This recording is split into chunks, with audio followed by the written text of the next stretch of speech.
Hi, I'm Alfonso, and today I'm going to show you how to operate the mini excavator.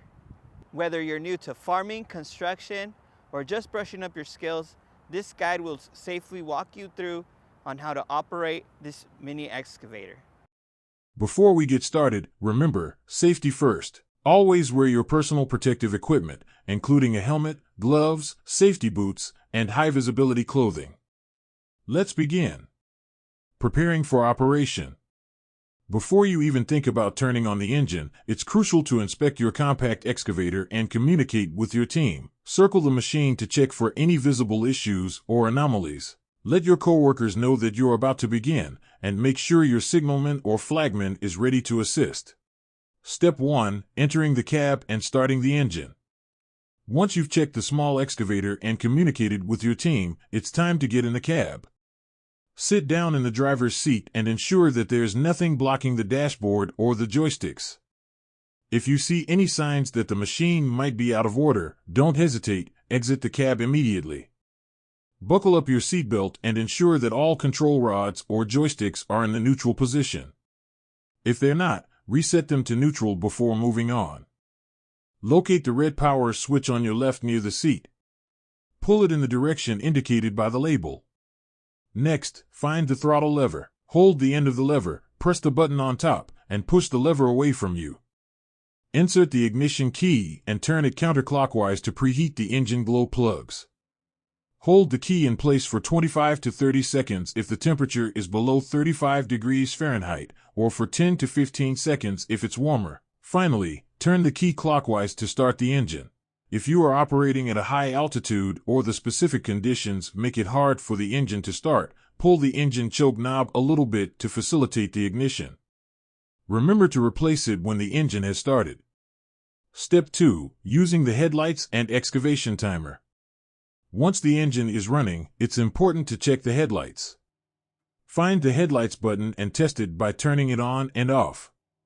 While the built-in headlights should be adequate for most tasks, remember that additional lighting might be necessary in certain conditions. Always turn off the lights when shutting down the engine. The excavation timer starts automatically when the power is on, recording the total working hours.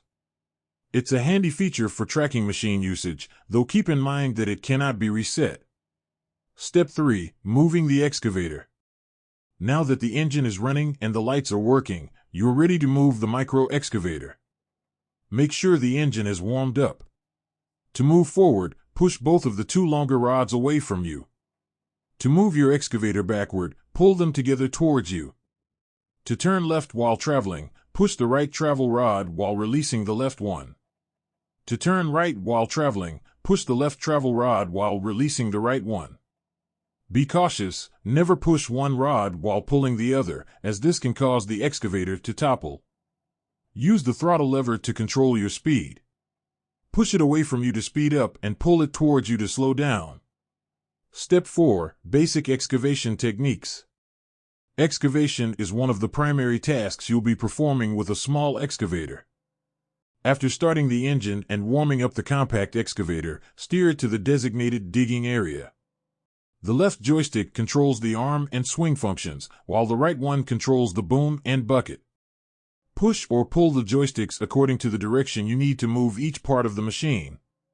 To raise the arm, push the left joystick forward. To retract the arm, pull it toward you.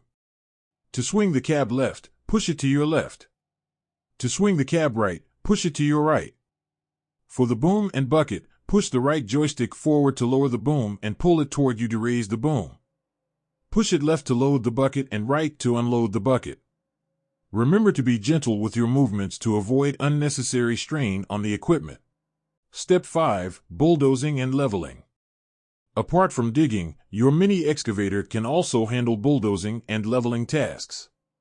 Make sure the control rods are in neutral before you start. Steer the machine to the area that needs bulldozing and use the shortest rod in the middle to raise or lower the dozer blade.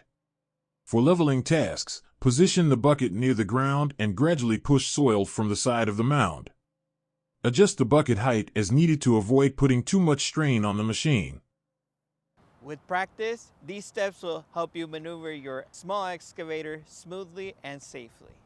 Choose AHM for top-notch small excavators and unbeatable prices. Whether you need pre-sale information or post-sale technical support, our team is here to help. Visit our website at ahmcorp.com and contact us today.